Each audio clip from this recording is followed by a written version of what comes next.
Hi, it's Madeline Ridgway again with Caldwell Banker Patterson Property and the MD team.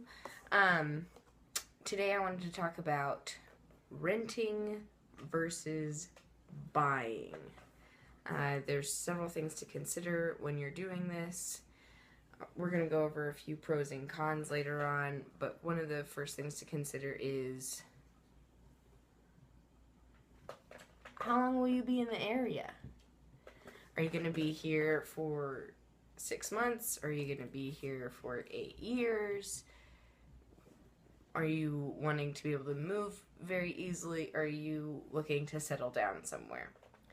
So not only do you need to worry about the area you're in, you also need to worry about your finances and the state of your finances. So how is that credit score? Do you have a good credit score? Is it an okay credit score? Is it a credit score you're not particularly willing to share with the world? It's definitely important to think about your credit score, even if it's an inconvenient truth almost.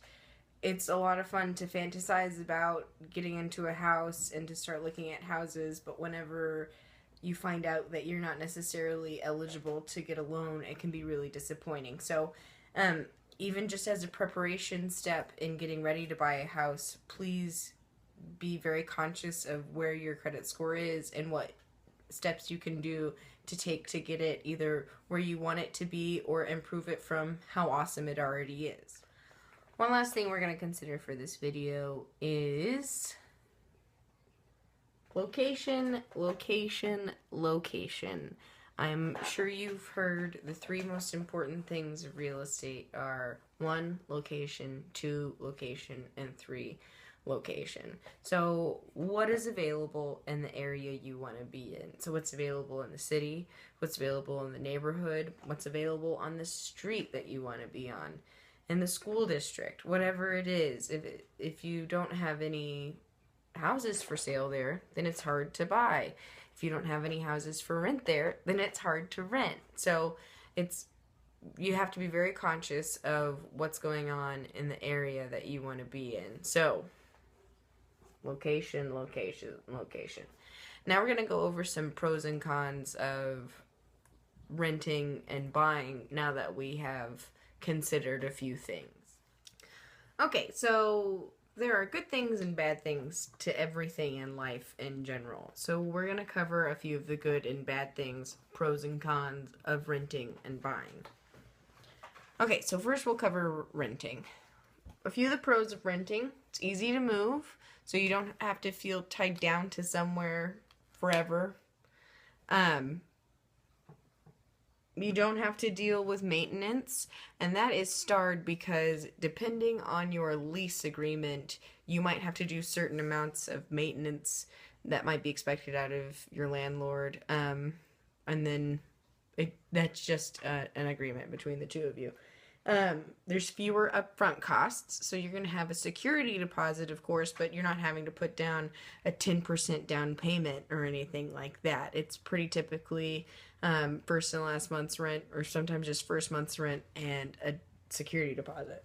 You don't have to have awesome credit. Now, as a landlord, I would love my tenants to have really great credit because it makes me feel better in trusting them to pay me rent. But there's not really a requirement for how much, and there's a lot of landlords that can be pretty lenient with people, so that's always nice. Some of the cons of renting: you can't paint at your own free will. So if you get a wild hair one day and decide you want a red living room, you can't necessarily do that without permission of your landlord. The monthly payment can increase. It is, especially right now, it's pretty common for rent to go up the next year.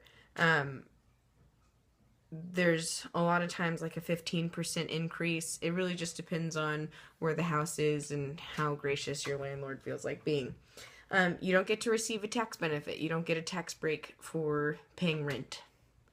There's no homeowner tax benefit there.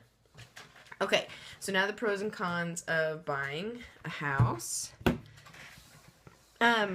you have the stability of living in the situation you're in. So if you're in a house, if you're there for a year and you've been paying your mortgage payment and everything, nobody's going to come up to you and say, okay, well, it's been a fun year, but bye. I've got somebody else that wants to live in this house. No, you live in it. You can customize your house however you want. If you want a red living room, you own the living room. Go paint it red. Go paint it blood orange if you want. It doesn't matter. Paint it what you want. There are tax benefits to owning a house. There are certain homeowner tax breaks you can get. A stable monthly payment.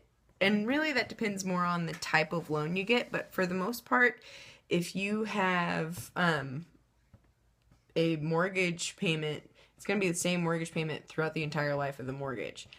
Also, right now, you can pretty typically get a pretty good low interest rate on a mortgage, so that's always something to consider. This is a good time to borrow money. You can build equity in a home. Every time you pay your mortgage payment, you're putting more money down on that house. That house is becoming more and more yours. So it's an asset that you have. You can use your home as an asset. That's the last pro I've got here. Some of the cons of owning a house. Every homeowner knows there are definitely cons to it. Property taxes. Property taxes are due once a year in a lump sum. You have to do your own maintenance on a house. You have to do your own maintenance, yard work, upkeep, unless you pay somebody else to do it, but you're having to pay somebody else to do it.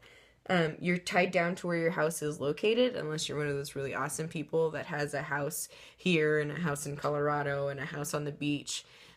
But for most of us, where your house is, that's where you live. And if you need to move, then you have to wait for your house to sell. You must keep homeowners insurance. Every person who owns a house has to have homeowners insurance. So you really can't get around it. It is a must. And there's also more upfront costs to owning a home. So you have to be prepared for doing closing costs whenever you're buying a house, for down payments, for buying a new refrigerator or a new stove or whatever it is that you want to put into whenever you are looking at buying a house and moving into a new home. Okay, so we've gone over the pros and cons of buying and renting. I plan on doing another video that has more hardcore numbers. So please feel free to comment with any questions, or if you feel like emailing me or calling me or texting me with any questions, please feel free to do that. And I will totally cover them. I'm going to talk with the property manager at Caldwell Banker. His name's Jim Mundell. He's very nice. And get a few numbers for you guys. And so that way y'all can make an educated decision as to how you want to continue your living situations. So, I should be back with you on that. Please email or call. Madeline, which is me, is the top, and then my partner, Diana Kirking, is on the bottom. So my phone number is 234-5673. Hers is 656-8355. My email is madeleineridgway@cbpatterson.com. There is no E in Ridgway. Please remember that. And then hers is dianakirking@cbpatterson.com. Thanks again, and I hope y'all enjoy the rest of your week.